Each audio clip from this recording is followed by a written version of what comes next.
আজ আন্তর্জাতিক শব্দ সচেতনতা দিবস।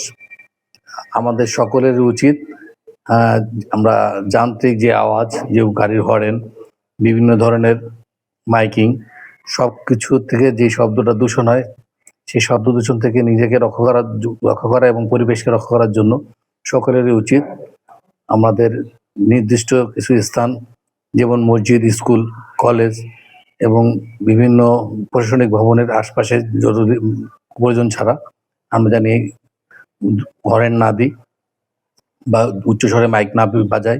এতে করে পরিবেশের যেমন ক্ষতি হয়, স্কুলগামী বাচ্চাদেরও তেমন সমস্যা হয়। অনুষ্ঠানে আমরা বিকট শব্দে সাউন্ড সিস্টেম ব্যবহার করি, এটাও আমরা যাতে না করি, এই কারণেও শব্দ দূষণ হয়। আর আমাদের সকলের উচিত পরিবেশকে সুন্দর রাখার জন্য, সমাজকে সুন্দর রাখার জন্য আমাদের সকলেরই সচেতন হতে হবে এবং বিনা কারণে কোনো ধরনের উচ্চ স্বরে সাউন্ড সিস্টেম বা কোনো হর্ন আমরা না বাজাই।